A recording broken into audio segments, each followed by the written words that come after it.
when your intentions and actions are in alignment, that is when happiness ensues. So setting intention, as you said, is so important. But when your intentions and actions are in alignment, that is when happiness ensues. And number two is, you talked about, how you want to end the day. Of course, no one wants to feel, tired and lethargic and bloated and all sorts of things at the end of the day. You want to feel great. And, how you feel obviously impacts every aspect of your life. And how you feel is largely determined by how you eat, how you move, how you rest, etc. And we hear it from clients all day long, like how great they feel, right? And one of the things that they've realized is like when they prioritize their nutrition, their movement, it impacts everything else better. Like they're able to do everything better. And, it's the old like Archimedes lever, like you do one or two things and then those one or two things help you do everything else better. Like this is a perfect opportunity also because like, again, I hear from clients all the time. It's like, why don't I exercise every day? I feel so good. Why don't I eat healthy? I feel so good. It's like they need that reminder. Like keep that in mind. So when you realize how great you feel, it's worth spending a few minutes planning ahead. And it's worth like, let's say, you feel great after exercising, plan that time in, right? You're never going to find the time to exercise. You have to make the time. So plan those one or two large dominoes or that, the Archimedes lever analogy. Because when you do those one or two things, it helps you do everything else better. It changes your outcome.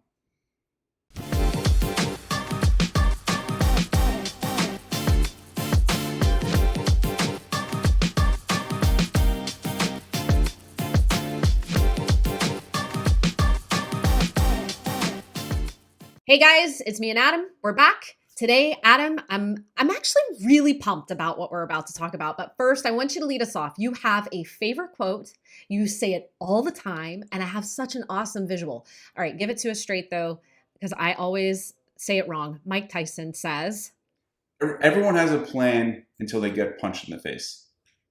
Oh man, like that gets me right in the gut. Like, oh, and everybody's had that moment where it's like you're like tingling, right? Like you're in the moment, you really think you're fine, and then all of a sudden you're not fine. So today we're going to talk about planning. And I have charts, spreadsheets, no Venn diagrams, sorry, but today I do have a chart. Very exciting. So here's the deal, guys. Here's the deal.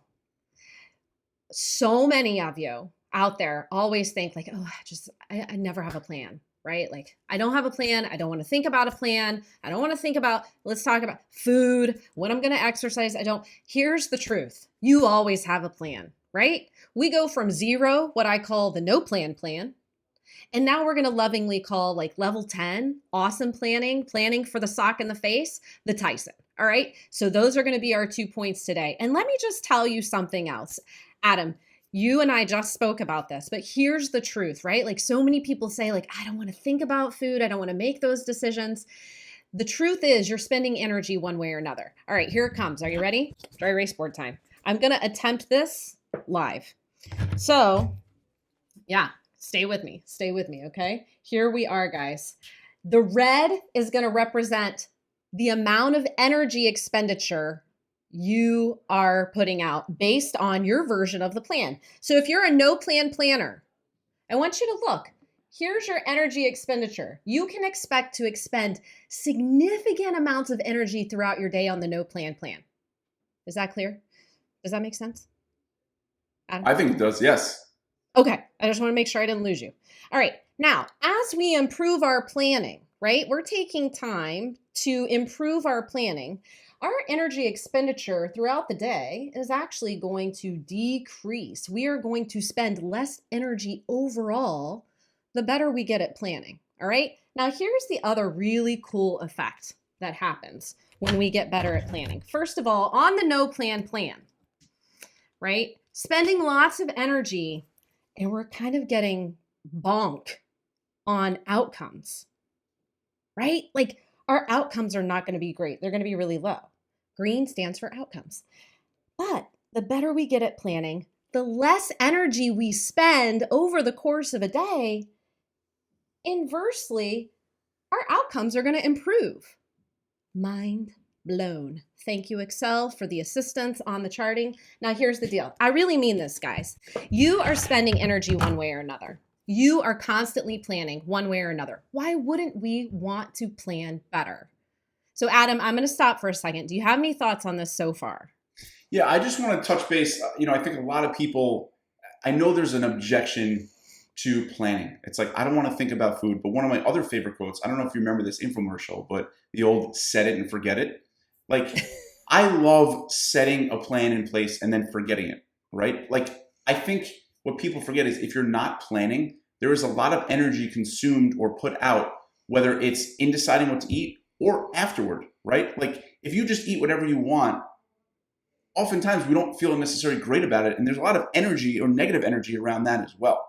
And I think sometimes we forget about that. So in our experience, and we hear it from clients all the time, like when you actually take a few minutes each week or each night to plan for the next day, you're spending way less energy overall. And as you said, the outcome, you're getting better outcomes as well. So it's like a no-brainer.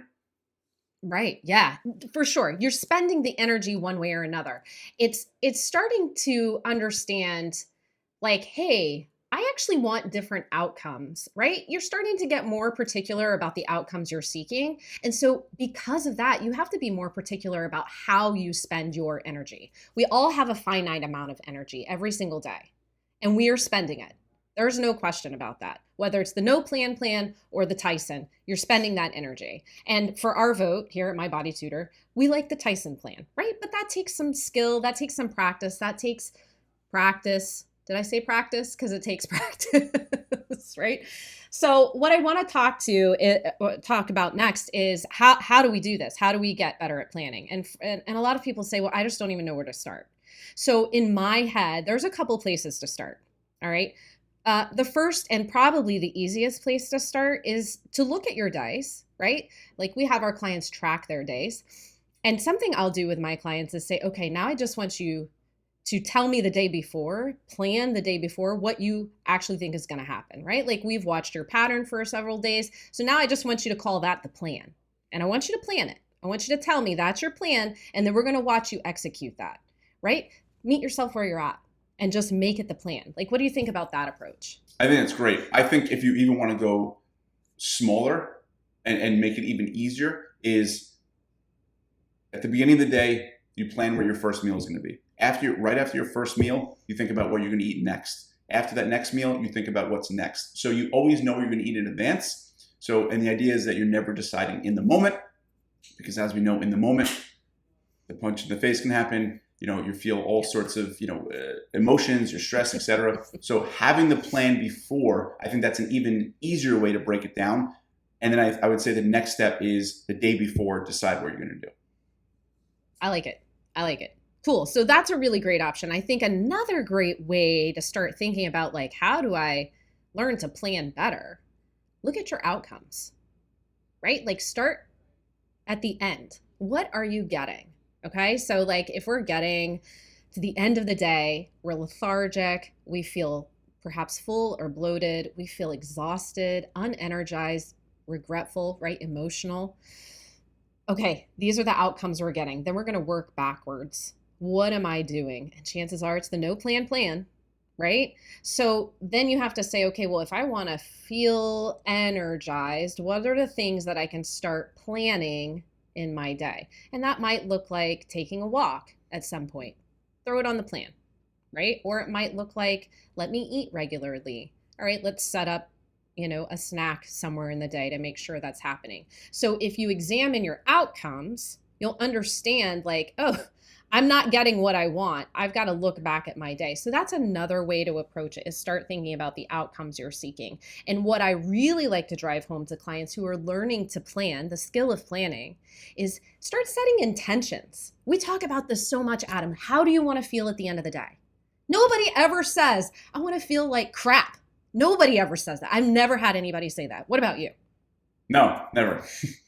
Right. And honestly, like, I think most of us could easily achieve that, which I don't know what that's saying for humankind, but anyway, nobody ever says I want to feel like crap. Most people want to feel good. Most people want to put their head on the pillow at night and say, you know what? This was a hard day, but I'm okay. I'm okay. And that's a great place to start. Set an intention and then start working backwards and use that intention as a meter for the choices you make throughout your day. The intention is actually the root of the plan, right? This is something I tell my clients all the time. Intention is 90% of getting something done. The last 10% is just the actions you take to get there. What do you think about that? No, I think that's great. It's a game changer. It truly is. And one of one of my favorite, our core philosophy, or one of them at MBT, is we want you to be fit and happy, not fit and miserable. And one of my favorite things also to do is plan ahead my indulgences, right? Like I love planning ahead. The idea is to enjoy your food, to enjoy your favorite food. But there's a very big difference between doing that versus, coming home after a long day and then just eating whatever you want, right? So one of my favorite things to do each week is like, hey, what are we doing a date night? When are we doing and then we try to plan it ahead, because not only do you get to enjoy it when you eat it, but you get to anticipate it. And anticipation is always a wonderful thing, because it's like you experience the event twice. You anticipate it all week or whenever it is, and then you get to enjoy it. So, you can also practice planning ahead your indulgences as well. Yeah. Well, I'm glad you bring up indulgences, because I think one of the things that gets in the way of people bothering to plan at all is that most of us have this idea that there's a perfect plan out there that we just don't know, or that we're never going to be able to achieve. So why bother at all, right? Like our perfectionistic tendencies, our all or nothing tendencies. So that's one major hurdle that people have to overcome. There is no perfect plan. There is no perfect plan. There never will be. There's only progress, right? There's only practice and progress. And you have to be willing to just draw a line in the sand and say, I'm going to try for this, right? And you might not make it all the way. That's okay. But bother.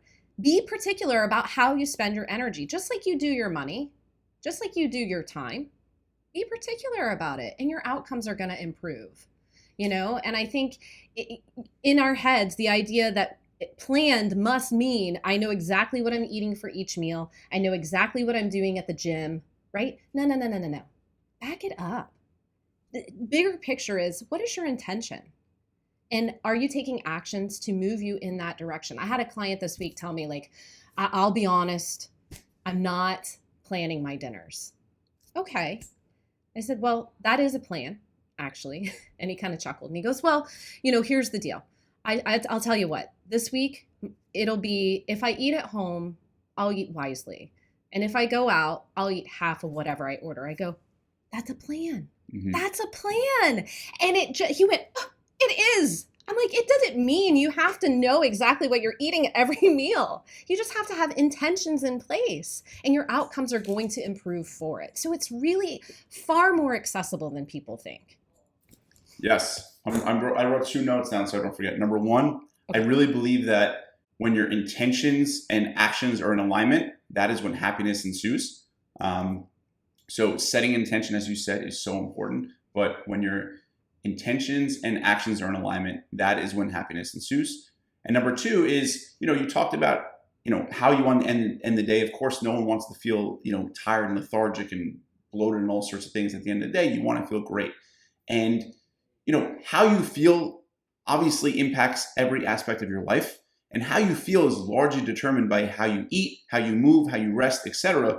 And we hear from clients all day long, like how great they feel, right? And one of the things that they've realized is, like, when they prioritize their nutrition, their movement, it impacts everything else better. Like, they're able to do everything better. And, it's the old, like, Archimedes lever, like, you do 1 or 2 things, and then those 1 or 2 things help you do everything else better. Like, this is a perfect opportunity also, because, like, again, I hear from clients all the time. It's like, why don't I exercise every day? I feel so good. Why don't I eat healthy? I feel so good. It's like they need that reminder. Like, keep that in mind. So when you realize how great you feel, it's worth spending a few minutes planning ahead. And it's worth, like, let's say you feel great after exercising, plan that time in, right? You're never going to find the time to exercise. You have to make the time. So plan those 1 or 2 large dominoes, or that, the Archimedes lever analogy, because when you do those 1 or 2 things, it helps you do everything else better. It changes your outcome. Yeah. So I just want to wrap this up, because honestly, I think this could be like a 5-part series, right? Like, everybody's always like, oh, but the planning. It's a huge nut to crack. All right. But I think this is a great start. I really want to drive home the fact, listen, you're spending energy either way. Spend it wisely. Plan ahead. right? The way you're going to get good at that is by examining your outcomes and starting to refine your planning, right? And you just got to practice. There is no perfect plan. Set an intention and see if your actions are aligning with it. And I really think that's the basic place to start, the foundation. And maybe Adam, you and I can do some more videos on planning, because I do think people really struggle with this, but I just wanted to put that out there. I hope you guys enjoyed this video. Adam, anything else you want to add? Yeah, one quick thing. Like when you set the intention and set the plan and you veer off and you get punched in the face, it happens, you're not a robot. That is your opportunity to improve, right? So share that with your coach, right? We're not robots. I set plans all the time and veer off the tracks, but I've learned how to get back on track. I figure out what's going on and do like a post-mortem. Hey, what happened? I had this intention, I had this plan, and then something happened. So that is your opportunity to improve, so that when, not if, you fall off track, fall off plan, talk about that with your coach. They can help you improve. That's how you change, right? That's how you evolve. So I always say, like, the more you share with us, the more we can help you. So when you set that intention, and if you fall off track, share with your coach, use it as a learning opportunity. So next time you don't get punched in the face that way. We'll take it like Tyson, baby. All right, guys, we look forward to seeing you. Please leave some comments down below. Send Adam an email. Let us know what you're thinking. Let us know what else you'd like to know about planning. We're happy to make another video and share our insights. See you soon. Hey guys, thanks for watching. If you liked that video, check out the link for another great video right here. And if you're having trouble staying consistent, if you feel like you know what to do but just can't seem to do it, I invite you to check out our coaching program. It's in the link below. We offer one-to-one accountability, coaching, support. I know you're going to love it, and let's go. Together we can make it happen.